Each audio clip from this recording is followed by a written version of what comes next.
வள்ளிக்கிழங்கு அகழ்ந்தெடுத்த குழியில் ஒரு பெண் குழந்தையாக கண்டெடுக்கப்பட்டவள் வள்ளி. வேடர்குல தலைவன் நம்பிராஜனின் மகளாக காட்டில் வளரும் வள்ளி சிறுவயது முதலே முருகப்பெருமான் மீது தீராத பக்தி கொள்கிறாள். பருவமடைந்த வள்ளி தினைப்புனம் காக்க செல்கிறாள்.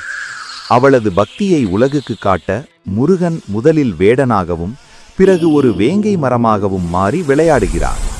தொடர்ந்து ஒரு முதியவர் உருவில் வந்து வள்ளியிடம் தினைமாவும் தேனும் கேட்டு பெறுகிறார். முதியவர் தன்னை மனம் புரிய கேட்டதும் வள்ளி வருகிறாள்.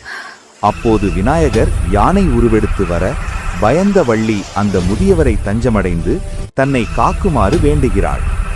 மிரட்டும் யானையிடமிருந்து காப்பாற்றினால் அவரை மனம் முடிப்பதாக வாக்கு தருகிறாள். அந்த கணமே முருகன் தன் வேடத்தை களைந்து மயில் வாகனத்தில் 6 முகங்களுடன் தெய்வீக கோலத்தில் காட்சி தருகிறார். தன் கண்முன் நிற்பது தன் அன்பிற்குரிய முருகனே என்பதை உணர்ந்த வள்ளி மெய்சிலிர்த்து அவரை வணங்குகிறாள். இறுதியில் நம்பிராஜன் சம்மதத்துடன் தேவர்கள் மலர் தூவ அமிர்தன் தாழி எடுத்து கொடுக்க வள்ளி முருகன் திருமணம் சீரோடும் சிறப்போடும் மங்களகரமாக நடைபெறுகிறது. SK Tamil Cartoon.